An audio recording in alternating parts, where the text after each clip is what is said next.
स्वाध्यायः परमः। Doctor Baba Saheb Ambedkar open university.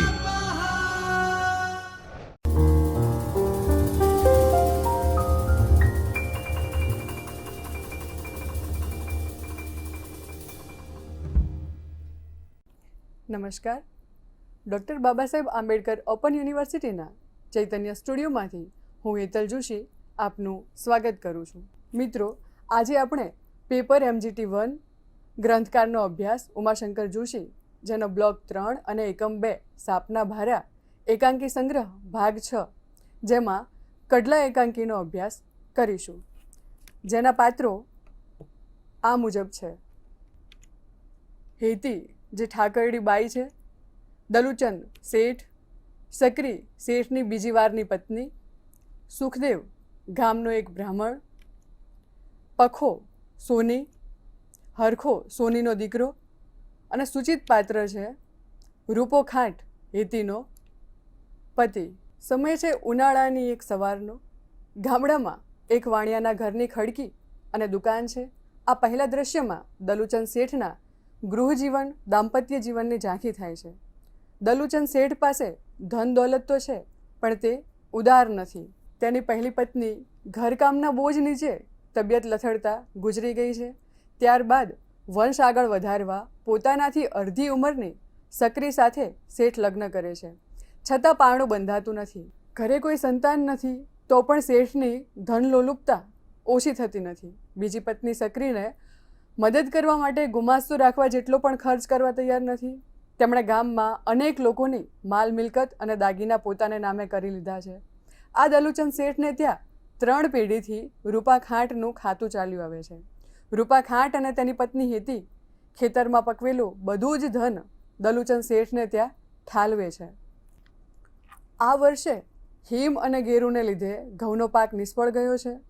ઘરની કોઠીઓ ખાલી થઈ ગઈ છે અને હેતીની દીકરીને તેડવા વેવાઈ આવવા હોવાથી હેતી કેરીનો ટોપલો સાથે લઈ અને બદલામાં 2 મણ મકાઈ ઉછીને લેવા માટે શેઠને ત્યાં આવે છે. શેઠની ગેરહાજરીમાં નિસંતાન સક્રી હેતીના બાળકોની દયા ખાઈ મકાઈ આપવા તૈયાર થાય છે, પણ ત્યાં જ દલુ શેઠ આવી પહોંચે છે. તે અનાજ આપવાની ના પાડે છે. 3 પેઢીથી વીરા ખાંટનું માંડેલું ખાતું ચાલ્યું આવે છે. ખાનદાન ઘર છે, બધો જ વ્યવહાર દલુ શેઠના ત્યાં જ કરે છે.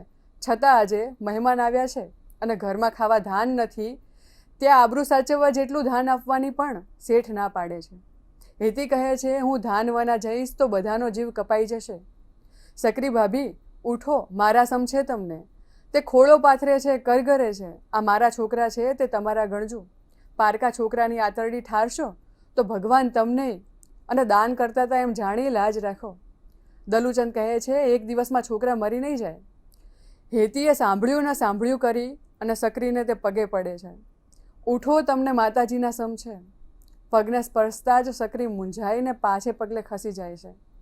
હેતીનો પગે સ્પર્શ થતાં સક્રી ખસી જાય છે અને શૂન્ય મને એના પગની રમઝોડ સામે તાકી રહે છે.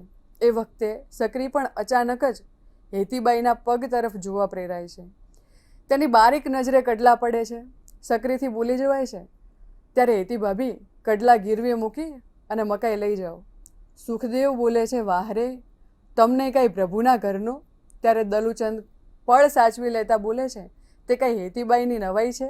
મેં કહ્યું ને હમણાં, કાલે પેલી કયા ખાંટની વહુ એ હાંસડી મૂકીને મીઠું લઈ ગઈ. આવા માઠા વરસમાં એમને એમ ધીરીએ તો પછી? હેતી આંખમાંના આંસુ છુપાવવા મથતી કડલાને ખીલી ગાઢવા મથે છે અને કહે છે કે રામજી, ખીલી ઉઘડતી નથી. લગભગ સ્વગત બોલાઈ જાય છે કે કેટલા વરસ. એક કડલું નીકળતા એ છુટકારાનો દમ ખેંચે છે. બીજા કડલાની ખીલી હલતી નથી અને સુખદેવ સહાનુભૂતિથી કહે છે કે એને કર્મે નીકળવાનું નહીં હોય, રહેવા દો. પણ દલુચંદ કે સક્રી એક શબ્દ પણ બોલતા નથી. હેતી મથે છે પણ ખીલી ઢીલી પડતી નથી. અચાનક કંઈ સૂઝી આવ્યું હોય એમ. હેતી કહે છે, પખો સોની દુકાને હશે. શાંતિ પથરાઈ રહે છે. હેતી ચૂપચાપ જ નીકળેલું કડલું ફરી પહેરી લે છે અને ઉઠીને ચાલતી થાય છે. સક્રી જે અત્યાર સુધી મૂઢની માફક ઊભી રહી હતી, તે બોલે છે કે રહેવા દો હેતી ભાભી, એ તો સહજ કહેતી હતી એમાં, અને હેતી અદૃશ્ય થાય છે. દલુચંદ કહે છે, છોને જતા ક્યાં આપણે આરામના ખાઈ જવા છે? લઈ જઈને આપશે એમાં કંઈ હરાઈ છે? સુખદેવ કહે છે, કેટલાના ઘરેણા ઓણ પડાવ્યા. ઠાકોરસાની વાત બરોબર છે કે ખેડૂને કરમ કુસકા ને વાણિયાને ઘેર કણ.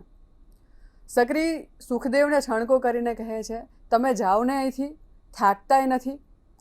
દલુચંદ તકિયાને અઢેલીને સહેજ લાંબા થતાં નીચું જોઈ બોલે છે કે એ તો શાળા ફટકાર્યા જ કામ દે. વિજયનું સ્મિત હોઠ પર આવ્યું હોય એ રીતે અડધું દબાવી ફરકતું રાખી અને સક્રીને કહે છે, અરે કંઈ પાણી બાણી ગરમ હોય તો નાહી લઉં. એવામાં સક્રી કહે છે, પાણી તો છે પણ પેલો પખલો વળી વચ્ચે ઘાવટો ન ઘાટી લે. ત્યારે સુખદેવ સક્રી તરફ કહે છે, વાહ રે. દલુચંદ કહે છે, પાણી તૈયાર કર. સુખદેવ તરફ કહે છે કે પખલાનો ભરોસો નહીં હો. ત્યાર પછી દ્રશ્ય બદલાય છે. એકાંકીનું દ્રશ્ય બીજું. સમય છે પહેલા દ્રશ્યનો. સમય છે દ્રશ્ય પહેલાંના અંત વખતનો. સોનીની દુકાન, પઠ્ઠીમાં કંઈ તપાવવા મૂક્યું છે, અંગારા લાલચોળ જગે છે. સોનાના માલિકો બીજા છે અને પોતે તો માત્ર ઘડનારો જ છે.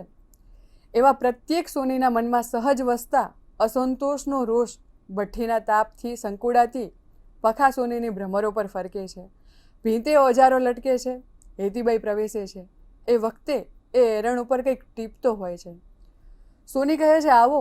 જાણે ઝટ નામ ન સૂચતું હોય એમ થોથવાઈ જાય છે. હેતી કહે છે, ઓળખ નહીં પડતી હોય. વીરા ખાંટનું ઘર. આ માગસરમાં દીકરી કાજે ઘરેણા તમારી પાસે જ કરાવી ગયા હતા ને? સોની મન સાથે જ કહે છે, રૂપા ખાટના ઘરવાળા. આવો. શું નામ? હેતીબાઈ કહે છે, હેતી. આ લગરીક કામ પડ્યું અને જીભ લથડે છે. સોની કહે છે, શું છે? બેલાશક કહો. રૂપા ખાટને અમારે તો ઘરોબો છે. એવો ખાનદાન માણસ છે ક્યાં બીજો? ત્યારે હેતી કહે છે, પણ આ સામાના વાણિયા અમારી સાતે પેઢી બોળી નાખવા બેઠા છે. સોની કહે છે, વાણિયાનું નામ બાળો ને તેમાંય તમારો ધરાક તો પેલો દલ્લુ હશે. હેતી કહે છે, મણ મકાઈને ગજારે આ નાકની લીટી ખેંચાવે છે. સોની સહાનુભૂતિથી કહે છે, કેમ? હેતી કહે છે, ઘેર વેવાઈ દીકરીને આણે આવેલા છે અને કોઠીઓ લૂછીને ઝાટકી પરવાર્યા. બશેરેક બંટી કોદરા ભેગાવડા છે. છેલ્લા પણ વેવાઈ આગળ એ મુકાય. 4 છૈયા છે તે ઈમનામાં કંઈક ઘાલવું ને. દીકરી તો જશે એના કરમ સંગાથે લઈને. સોની કહે છે, દીકરીના લગ્ન પેટે કાંઈ ભર્યું નહીં હોય એટલે વાણિયો કાઠું પકડતો હશે. હેતી કહે છે, ઘઉંના ખડાને વાયદે ઉપાડ કરેલો. ઘઉં તો સુમાર વનાના હતા પણ ભગવાને ખાવા ન દીધા. હવે દિવાળી પર કાંક ભરશું પણ ઘંટીને તો આજથી તાવ આવ્યો છે. સોની કહે છે, દલ્લુ તો હમણાંનો ફાટ્યા ખાતે છે. એ સીધો ના ઉતરવાનો. આ ખાનદાન ઘર સામું એ લોભ્યો જોતો નથી.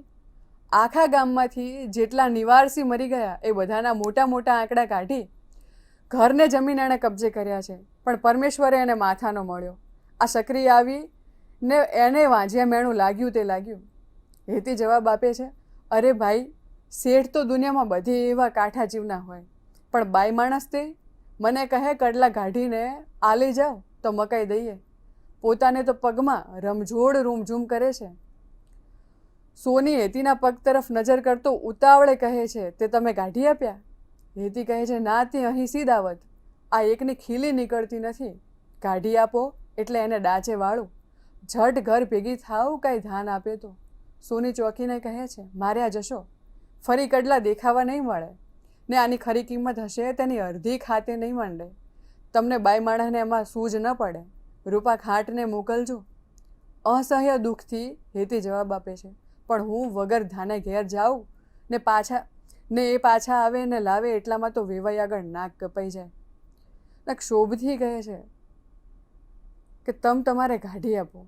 ગમે તેમ થાય મકાઈવાના પાછા જવાનું નથી. પંડે વેચાઈને પણ મકાઈ લઈ જવી છે. સોની કહે છે, તમારી મરજી, અને કડલું કાઢી આપે છે. હાથમાં કડલાની જોડ રાખી તેની સામું ટગર જુએ છે. ભીની આંખે પોતાને જ કહે છે, ગામમાં કયે પગે ચાલીને ઘર લગણ જઈશ. વેવાઈએ પગમાં નહીં દીઠા હોય. વાટમાં પગ ભાગી પડે તો હાશ થાય. ઓ રામ, મોતે વેરી થયું. સોની કંઈ ન સૂઝતા કહે છે, કંઈ નહીં હેતીબાઈ, મોતનો ભરોસો થાય પણ આ વાણિયાનો.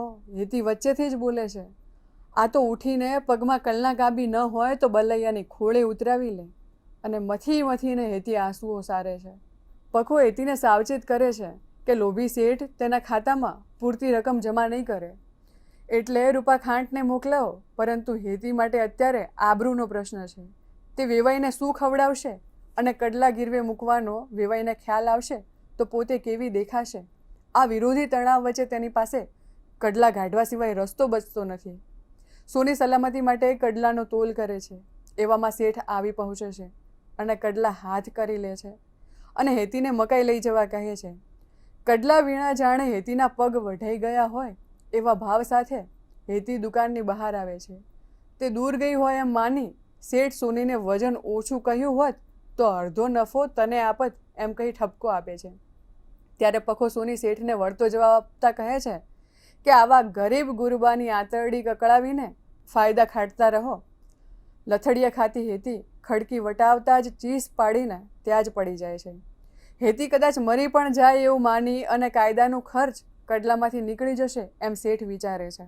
માનવતાને ખાતર પખો સોની હેતીની આબરૂ રાખવા પોતાના પુત્રને એની બાના કડલા લઈ આવવા કહે છે. આ જોઈ દલુચંદ શેઠમાં જાણે રામ જાગે છે. એનાથી બોલાઈ જાય છે કે હરખા લે આ. તો હેતીના જ કડલા પાછા આપવાની શેઠની વાત સાથે એકાંકી પૂરું થાય છે. તો કડલા એકાંકીમાં ગામડાના નાણાં વ્યવહારનું ચિત્ર ઉપસાવ્યું છે. એ સંદર્ભે સક્રી અને હેતીના પાત્રો દ્વારા સ્ત્રીની લાચારી અને અસહાયતા દર્શાવી છે. ગામમાં દલુચંદ શેઠે ધિરાણનો ધંધો કરે છે. તેના ત્યાં રૂપા ખાંટની પત્ની હેતીબાઈ બહોળા પરિવારના મોઢામાંથી કેરી છીનવી લઈ ટોપલો ભરી દલુચંદને ત્યાં આવી છે અને જરૂરી અનાજ ઉધાર લેવા કહે છે. સ્ત્રી સુલભ આવડતથી કેટલીય ખુશામત કરવા છતાં શેઠ ગણકારતા નથી. અહીં સુખદેવનું ઠાવકું પાત્ર સક્રીની સ્થિતિનો ચિતાર આપે છે. એ તે કંઈ મારા હાથની વાત ઓછી છે તેમાં પતિની ઉપરવટ જઈ નિર્ણય નહીં લઈ શકવાની અસમર્થતા જણાય છે. સક્રી શેઠની બીજી વારની સ્ત્રી જે સંતાન પ્રાપ્તિની તૃષ્ણાવાળી છે તેને ઊંડે ઊંડે એમ રહેવાનું જ કે શેઠના ધરાકોના નિશાસાને લીધે તે સારો દિવસ નથી દેખતી. એથી જ બોલી ઉઠે છે કે છેવટે પારકા છોકરા જ રાજી કરવાના ને. છેલ્લે જાણતા કે અજાણતા સ્વાર્થી માનસવાળા પતિનું સાધન બની અત્યાર સુધી શેઠે નહીં જોયેલા કડલા જોઈ બોલે છે ત્યારે હેતી ભાભી કડલા ગીરવે મૂકીને મકાઈ લઈ જાઓ. ઘણી જગ્યાએ સક્રીનો સ્વભાવ અને માનસિકતા પણ શેઠ દલુચંદ જેવી હશે તેવી શંકાને અવકાશ છે.